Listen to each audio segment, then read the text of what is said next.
It's Morning Becomes Eclectic at 89.9 KCRW. When the Flaming Lips released their latest record a couple of months ago, they also recorded a session for us in their studio in Norman, Oklahoma. We haven't been able to connect with Wayne or any of the guys to actually do an interview because they're very busy people, these Flaming Lips. And this is the Flaming Lips live on Morning Becomes Eclectic. Here we go.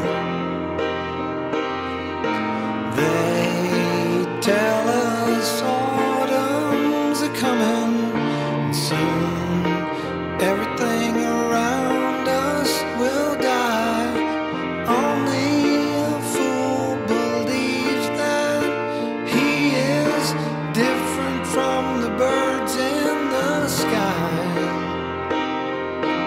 All those birds go chasing some better sunny days. You can't hear them singing, 'cause they've all gone away. But this one bird didn't leave you. It stayed through the winter time.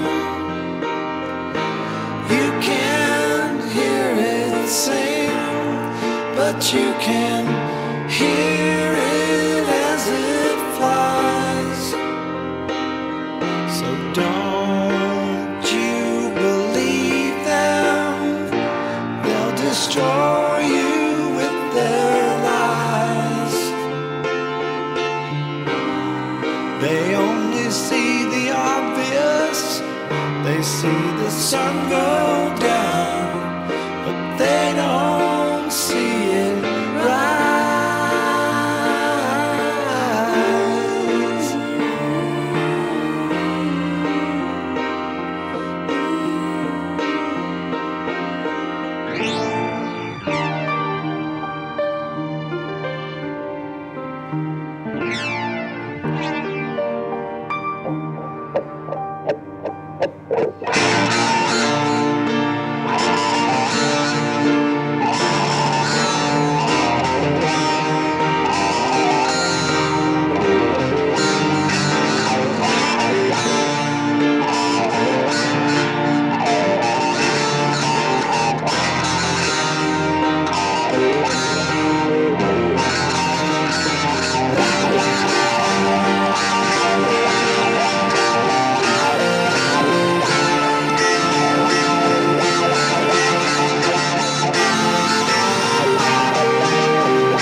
Yeah, now that I have to do it, it's going to be tough. Let's see.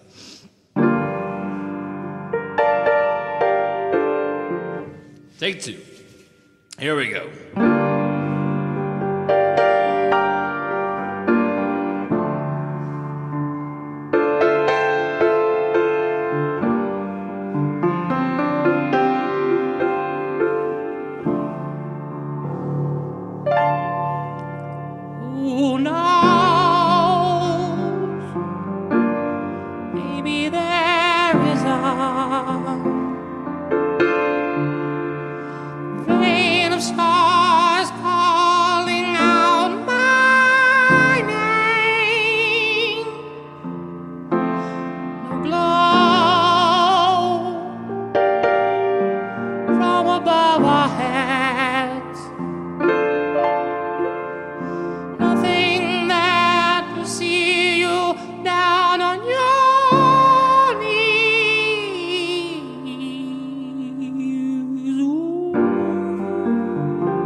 just don't care. All I know, it takes just one kiss, babe, for you. He's never there.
Carry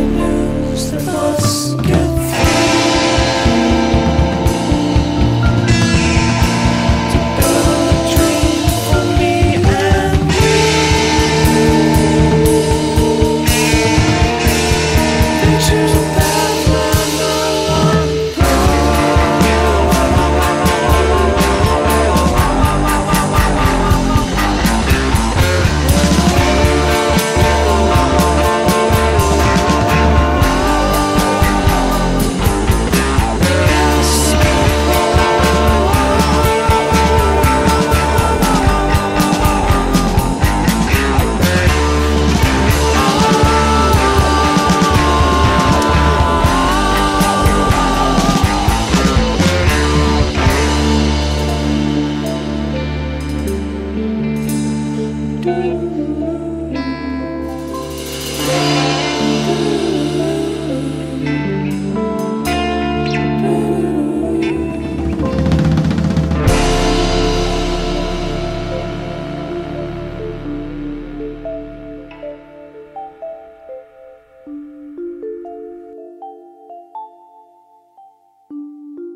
becomes eclectic at 89.9 KCRW, and a session from the Flaming Lips that was recorded in their studio in Norman, Oklahoma, back at home.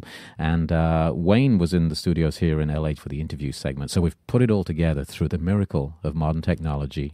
And here we are. How you doing? Hello, Nick. That last song I want to talk to you about. Yes. Right. You got to give me a story behind that. Unmade Bed into No Quarter. You have to remember that we love all forms of music, and that our first Sonic Youth Led Zeppelin mashup, that's probably what you'd call it these days. Back then a mashup was just like potatoes and sauerkraut or something, you know. But back in 1986, we did a cover of Sonic Youth's Death Valley 69, and it was put on back then. A flexi disc was a little plastic record. Remember those things? They would give them away with like New Musical Express and magazines, and the back of cereal boxes, even. Yeah. So there was a magazine, fanzine out of Boston called The Bob. And they would do flexi disc. And they took this recording of us doing Death Valley 69. And then a little later in the show, we did Led Zeppelin's Thank You, something off their second record. But they sort of put these two together. And we were known for a couple of years as being like, you guys did Sonic Youth, and then you did a Led Zeppelin cover. How bizarre is that? And in a sense, I think it showed people that to us, it was all just music, that there was no... You know, we didn't divide it up into categories, but a lot of people did back then. You have to remember this 1986, and like underground music and classic rock were enemies. Even if you like stuff like, say, the Beatles or the Who, you were sort of looked at as a square if you weren't just into more like noisy art stuff. And here we were being utterly almost blasphemous, connecting Sonic Youth and Led Zeppelin. Of course, nowadays, that seems like something very cool. So when we thought about doing this session, we were playing shows with Sonic Youth, and it was Steven's idea to say, why don't we do an update of that? And being that was in 1986 when we did Death Valley 69 and Thank You, we did an update of it. We did what was then a fairly new Sonic Youth song, Unmade Bed. And Steven, because he's a music freak, knew that the chord changes were sort of similar to the Led Zeppelin song, and we just sort of did a segue from Sonic Youth into Led Zeppelin. And, well, that's nice. Yeah, I don't know if any other band you'll ever have will do that. I don't think so. And that's for us. You did that for us. We did that for you. Yeah. Last time you were here, I guess, was with Beck. The time before, right? You had done I think you guys had worked up a Radiohead cover on the bus. We did. We did, and I still hear that everywhere we go. People will say, "Oh, you got to do that." And we've actually performed it a couple of times. But you know, we were talking just before the show how sometimes this sort of panic of adversity, like not being prepared, makes you go into this other. You know, you have to create something on the spot. Those things are great. And this Radiohead cover that we did, you know, we hadn't thought about it that much, but it occurred to us that could be cool. And then you think, well, we have to work this thing up, and it really stands the test of time. Someone will play it for me occasionally, and I won't remember that it's us.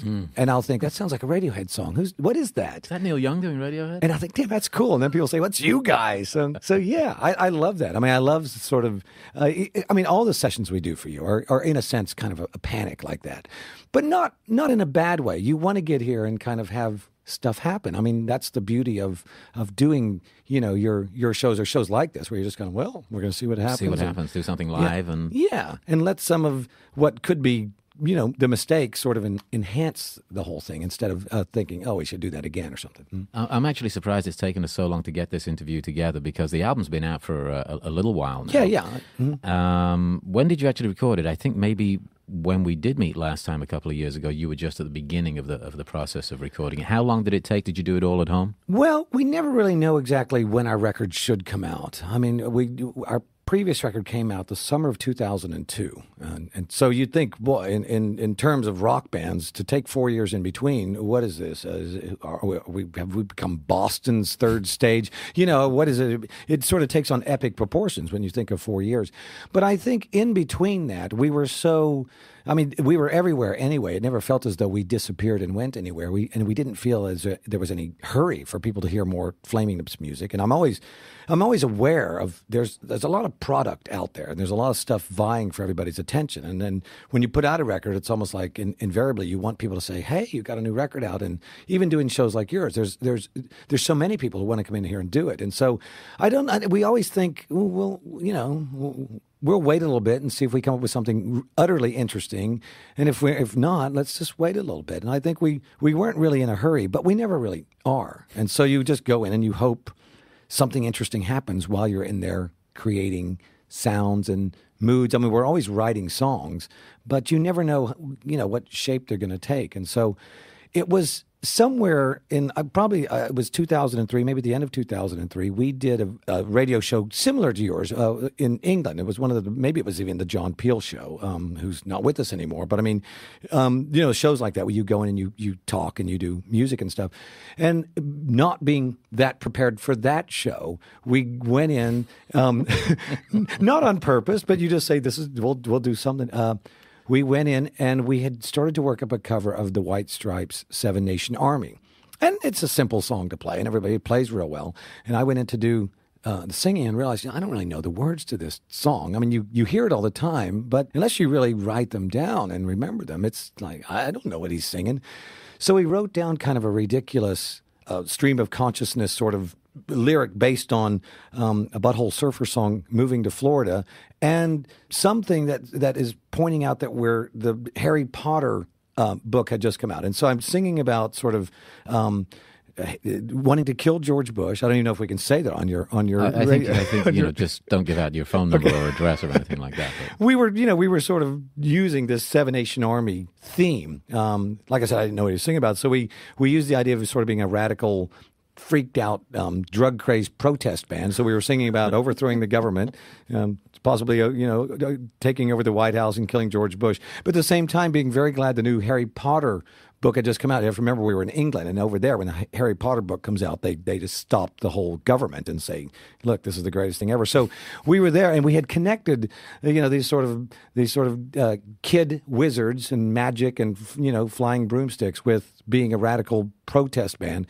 And I think you see how deeply that affected us, because 4 or 5 songs on this new record have these themes of space rock and wizards, utterly hand in hand with us trying to overthrow the government and speaking our minds about the war and stuff like that. And so you can never know which way your imagination will take you. I can never know which way the interviews are going to go with you either. I can tell.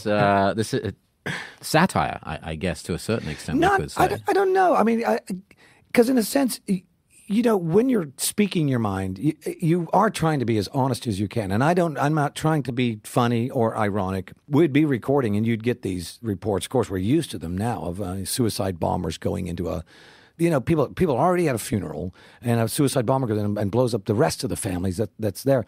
I mean, you can't even, your mind just, goes inside out. You can't imagine, how do people get to this thinking? How do they arrive at that?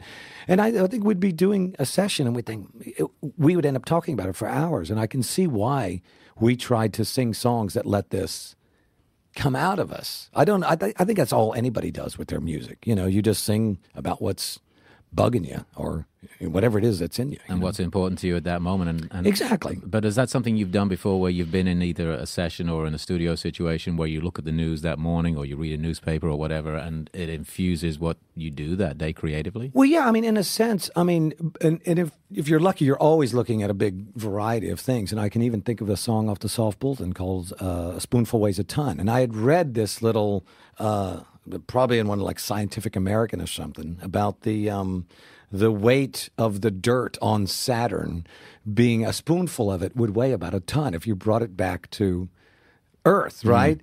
But I started to think of this as in a metaphor sense, how something so small can have so much weight, and as events in your life, it can have meaning even though they seem very small and insignificant. And so that is always playing into it. You see something and you can turn it into something in your own life, and then I think that's what all artists do. Yeah. Well, hopefully. Yeah. If they're allowed. Well, you can see, if you're Monet or you're Picasso, you make love to a woman, and then you go and you do a painting and it's all red and blue. What does that mean? I watch TV myself. Right? That's what everybody does. You guys toured the last record a lot, though, as well. I mean, you guys spend a lot of time out there on tour, and of course, you're out there again now. We should say that this interview was done just a couple of days after the Hollywood Bowl show. Exactly, yeah. How's it been out there this time around? Well, Because the circus seems to be getting bigger. It does. I mean, we've sort of not been surprised by it, but as even the last record, like I said, it was 4 years in between. Some sense of our popularity, especially our shows, has just grown and grown and grown. And we were very surprised to be playing the Hollywood Bowl, and thinking, well, that's a lot of people. I mean, you have to remember, we first played Los Angeles in 1984 at a place called the Anti-Club. No, I wasn't. You weren't. No. You were alive. You just weren't there. I was in Australia. There you go. Yeah. And we played to probably, maybe 13, 14 people. And that was fine. That was a great achievement for us, But I bet you there's at least a couple of hundred people who claim to be one of those 13 or 14. Well, they will now, yeah, which I love that. I mean, I do that all the time as well, yeah. But here you are 22 years later, and it's the Hollywood Bowl with, 18,000? Right, but you have to remember that I think to go back to 1984 and think that the Flaming Lips would play the Hollywood Bowl, that would seem like an utter impossibility. But times change and views change, and even your show, being able to do things at the Hollywood Bowl, is partially responsible for this acceptance of music is just music, and there isn't like, the Hollywood Bowl stands for this kind of music, and the Flaming Lips would never play there. I think by time this thing happened, it seemed like, oh, that's good, that's possible, that seems normal, even though it's still absurd to us. I mean, because we still remember that where we came from or whatever. But I think in the view of like the audience, I think they thought, oh, this would be great. We'll see the Flaming Lips at the Hollywood Bowl. It just goes to show you how much times change. You never know where it's going to go. Yeah, that's what I thought. I mean, I really did. I was just kind of thinking, it's the Flaming Lips at the Hollywood Bowl. How could you not want to be there? Well, right. And so aliens, Santa Clauses. Well, of course. Yeah. But I never knew the significance of the Hollywood Bowl. I mean, obviously I knew the Beatles had played there, and you hear about it a lot, but I never think about it that much. But when we mentioned that we were playing the Hollywood Bowl, people would call us up, "You're playing the Hollywood Bowl? I can't believe it. Jimi Hendrix played there, the Beatles." And of course, as we know, everybody's played there. It's one of the great venues really of the whole world in a way. And it wasn't until we were, knowing we were going to stand on that stage that I really thought, oh, wow, you're right. This does mean a lot to people. But, we're there to play to the audience. And, I don't care if we're playing in a parking lot. To me, it's the people that matter. But, of course, when you're there in the audience, it's a wonderful, beautiful, unique, crazy structure that you get to stand in there. You guys have a lot of material now. Obviously, any band that sticks it out for 20 years hopefully has a body of work that you can look back on and be proud of most of it, hopefully. Sure, yeah. And when you go out and tour on a new album, how do you pick the songs? Because obviously you want to play the new songs, but you also want to play songs that people are familiar with. Right. I mean, with us, we will really just play anything that we think that the audience wants to hear. If enough of them like those songs, we would play them. I think like any band, most of your audience is there from the past 5 or 6 years. Any band has that. If you're lucky, you kind of get to roll along and they follow you along. But there seems to be a 5 or 6 year period of popularity. And ours really seems to be now. And so we go back to playing stuff from like 1999, Soft Bulletin, especially stuff off the Yoshimi record, because that's really the record that most of these new fans know. But then we were surprised at how many people know the new stuff, even before the record was out. And you can see the power still of the internet and everybody having, computer access to all this stuff. We started to play the new songs, and people knew those already, singing along with them and sort of, really enjoying hearing the new stuff as well. And we'll play She Don't Use Jelly from 1993, but we don't go too far back.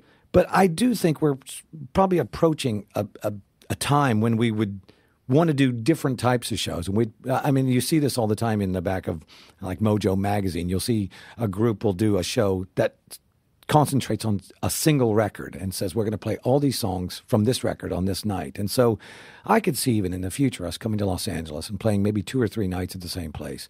And one night being maybe just a show that covers all the material, and then the second night being saying, do we just do the Yoshimi Battles the Pink Robots record, or go back even further and do Clouds Taste Metallic the next night or something. And I could see, if you're a fan of the Flaming Lips, something like that would be wonderful. I remember being, a teenager thinking, I wish Led Zeppelin would come through and just play Physical Graffiti, or, wouldn't that be great that you could just hear all those songs? And so I think we could manage something like that. Interestingly enough, I think Roger Waters is doing Dark Side of the Moon. He's doing Dark Side of the Moon at the Hollywood Bowl, I think. Well, there you go. See, I mean, these ideas, everybody thinks of them, but people just have to be brave enough and just say, let's just go and do that. But I know from a fan's point of view, I would love to see that.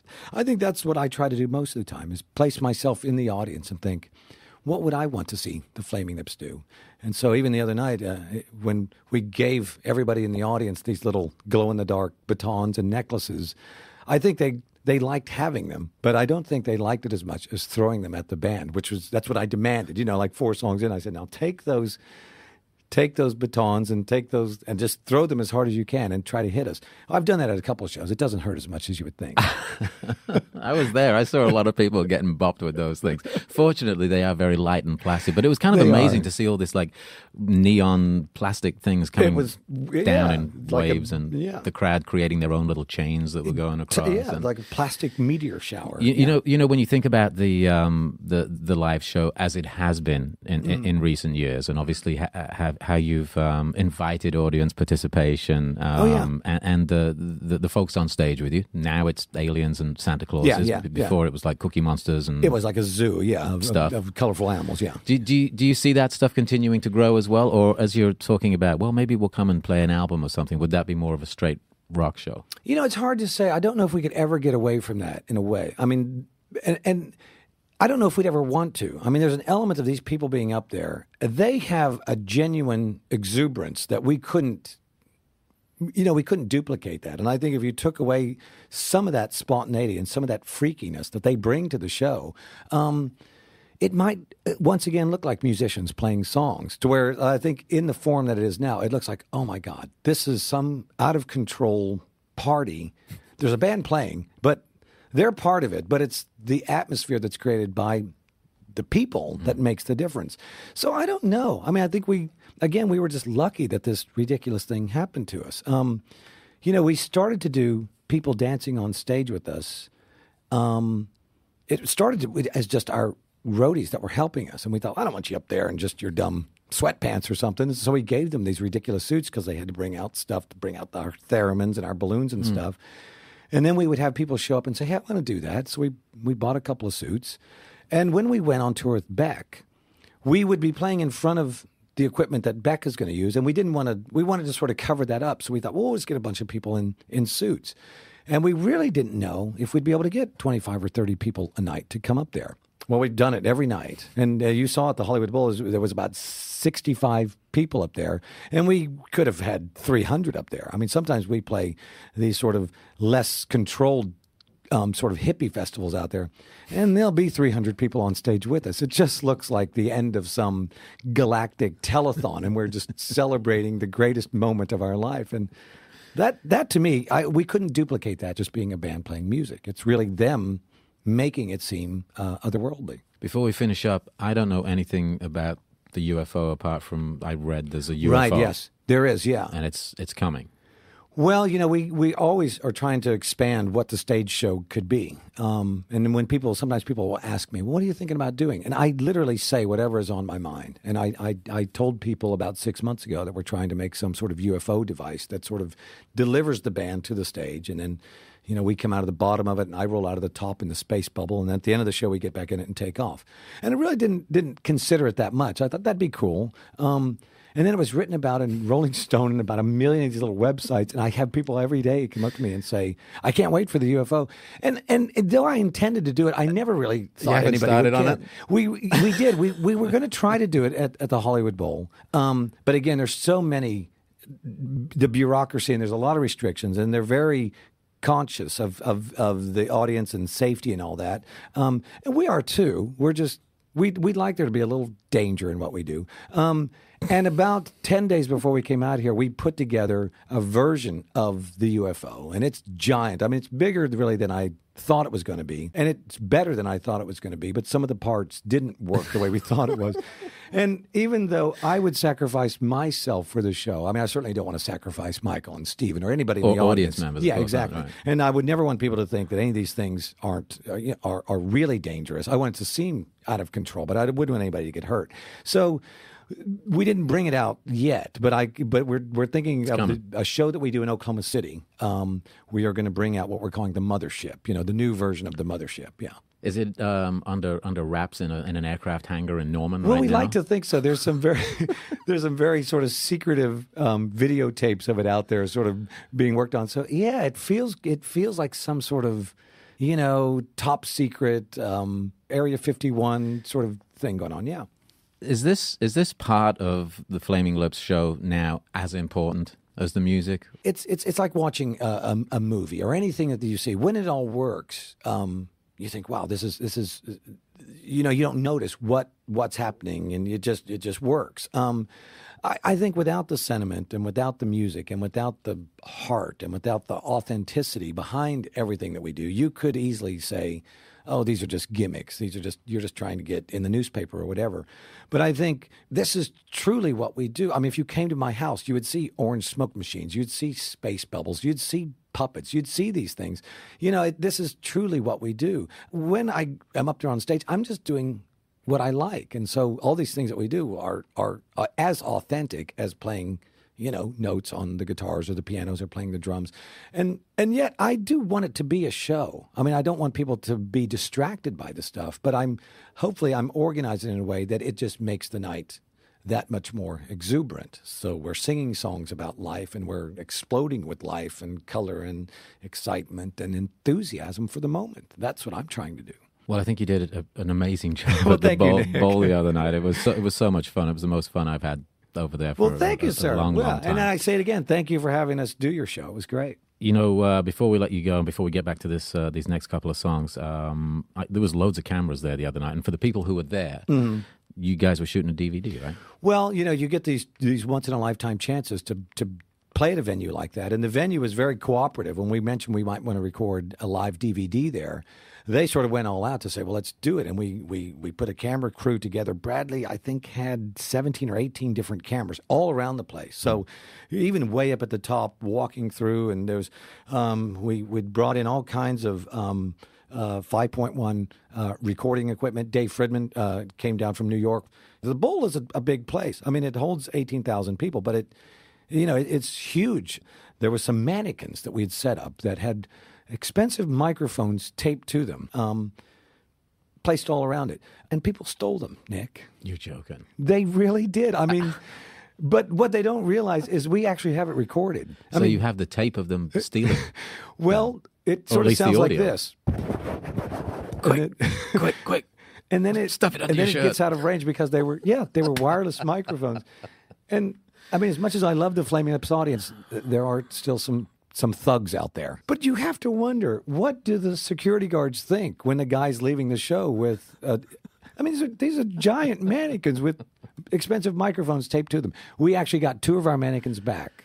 We thought about asking for them back, but we also think that we're going to see what the tapes actually sound like and maybe just use that as part of our DVD. And my guess is that you will look at all the footage you've got, and at some point we'll see a DVD I of the think event. so. I think will it be a part of something No, else? I think maybe by next summer we'll probably have this live DVD, put all together and all that. And I think the Bowl itself will give us most of the footage that we use. We may use footage from other shows, but I think most of it will probably concentrate on that night. It was utterly out of control, which is the only way we'd want it to be. Of course. Yeah.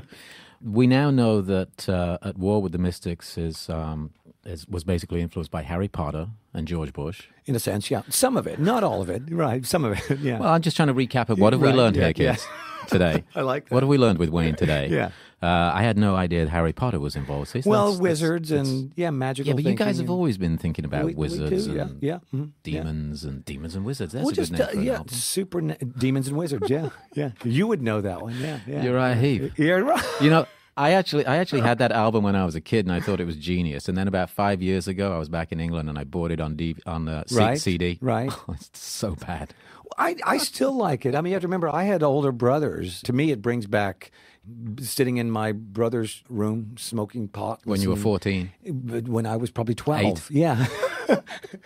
But, I mean, and that's what one of music's great powers is it transforms you back to another time in your life. And people will dismiss that sometimes as being like, oh, that's just sentimental. And it's like anything that can do that, music or smelling perfume or any of these things that do that. I mean, it shows you how transcendental our own minds can be. It's great. So I invite that sort of stuff. I don't dismiss it at all.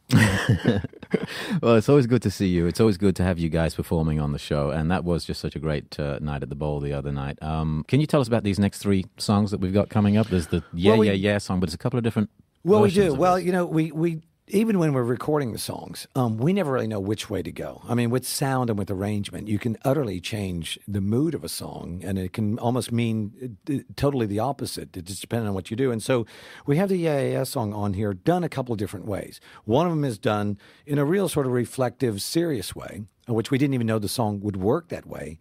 And you'll hear it. It does. It takes it almost, I think it almost makes it too serious. It almost it goes inside of you too much. But luckily, the next version of it is utterly ridiculous. I think we actually end up calling it Chicken Fry Hoedown version, because it's really just a one take of me sitting there playing it sort of on acoustic guitar, and the guys are screaming out the response, the yeah part, and we kind of get off time, and it's hand claps and all that, and it's utterly ridiculous. And so you see, if you know the song the way it is on the record, there's a lot of different shapes it can take. And then the last song you'll hear is us singing this song that is really not sad. I don't want people to think that we've been defeated in any way from our usual optimism. This song, Going On, I think we've reached a different plateau of some kind of what I call existential sort of acceptance, that there are some things in the world that are beyond our control, that we just have to say we can't change or do anything about. That's good news, though, Nick. That's good, because, you know, to think that we can change everything that's wrong with the world, well, we can't. I mean, you can. It's like trying to fix a carpet that's too small for the room. You'll fix that corner, but it inevitably pulls away from another. You know what I mean? But there, and even about ourselves, you know, we try. If there's anything we can change ourselves. But as you know, as we all get older and stuff, we fixed one thing and we've destroyed another. And so that's what this song is a little bit about, right? Well, that's a perfect song to finish the session with. And again, I want to thank you for being here and recording the session for us as well. And we'll go back to these couple of different versions of the Yeah song and wrap up our session with the Flaming Lips. Thanks. Cool. Thanks, everybody.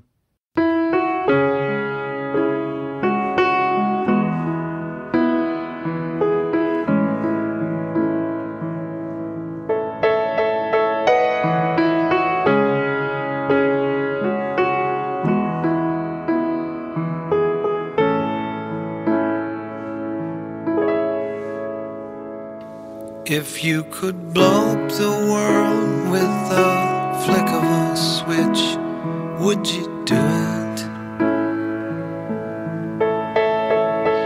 If you could make everybody poor just so you could be rich, would you do it?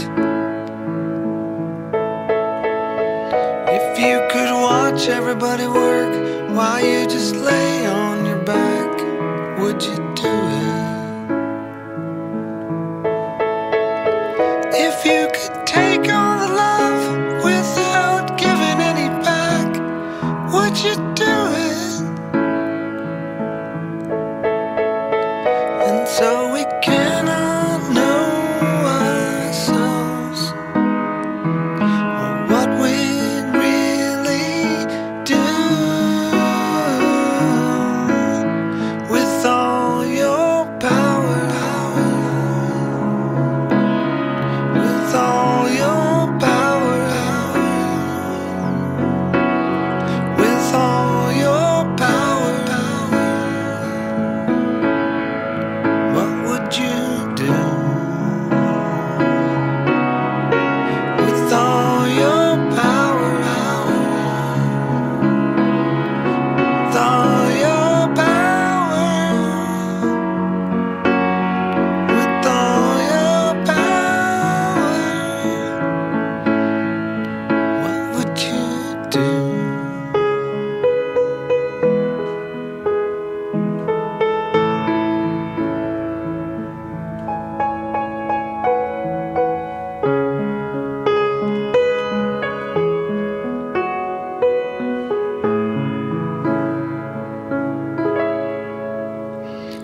If you could make your own money and then give it to everybody, would you do it?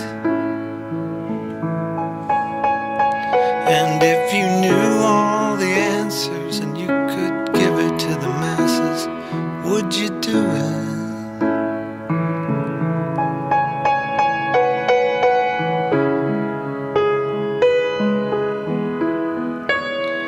It's a very dangerous thing to do exactly what you want, because you cannot know yourself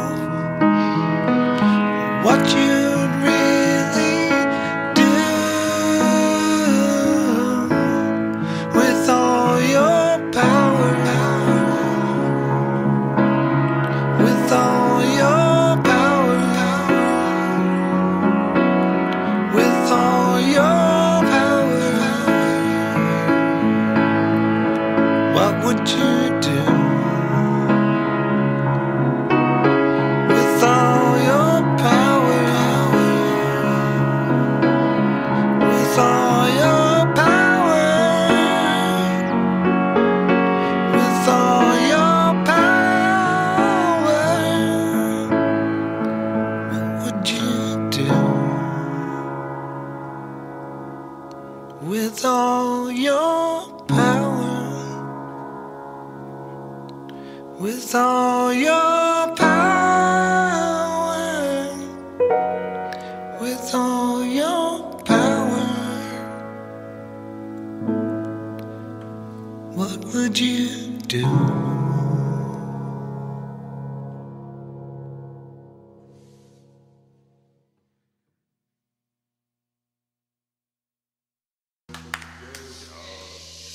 Or you singing? I was singing. I can sing low. All right, what we got? We got everybody We'll see. standing around, clapping, Protest. singing, Under it.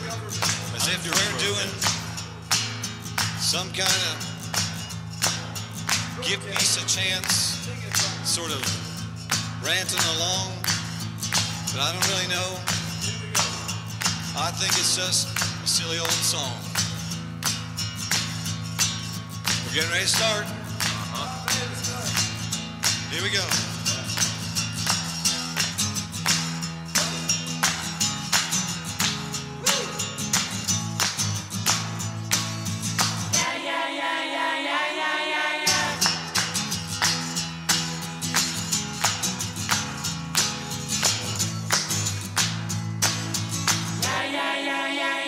If you could blow up the world with the flick of a switch, would you do it?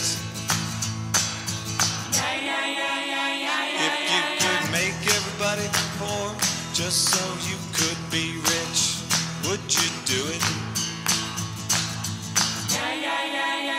If you could watch everybody work while you just lay on your back, would you do it? If you could take all the love without giving any back, would you do it? And so we cannot know ourselves or what we really do with all your power, with all your power, with all your power. What would you do with all your power? With all your power. With all your power. With all your power. With all your power. With all your power. What would you do?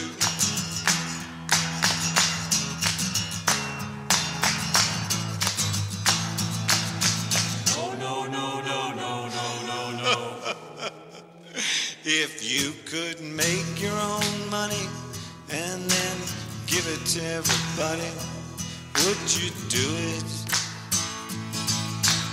No, no, no, no, no, give it to the masses, would you do it? No, no, no, no, no, no, no. Are you crazy?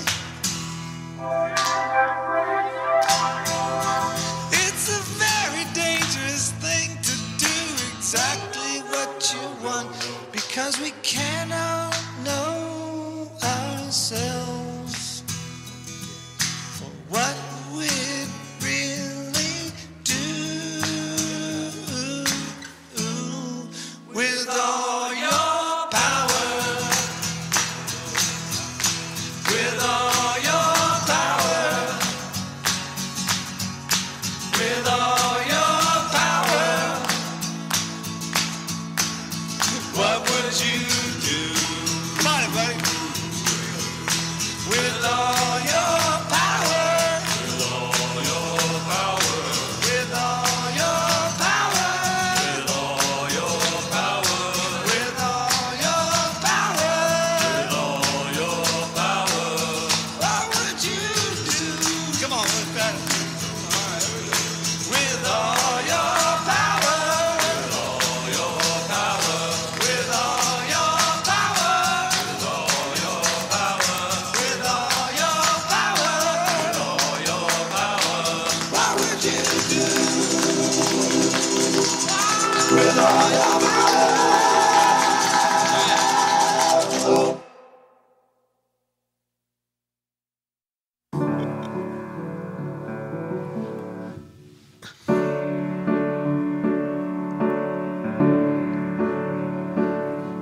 We hold our breath till the morning comes, and at last the sun shines through. But the night's so hard that it seems impossible. But what else can we do? Going on, going on. Listen, you'll hear it. We're getting near it. It's coming, I can feel it, 'cause I know you're gone away. Listen, you'll hear it. We're getting near it. I know I really fear it, but we pretend it's just another day. Going on, going on, going on, going on. We tell ourselves that it's all just normal till the worst of it is gone. And then you give up and you give out and you just can't take it. How do we keep going on? Going on, going on.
This session was made possible in part by Warner Brothers Records. Our thanks to the band, to Scott Booker, their manager, Julie Muncie at Warner Brothers Records, and Trent Bell and the Flaming Lips recorded, mixed and mastered the session. Mario Diaz edited it.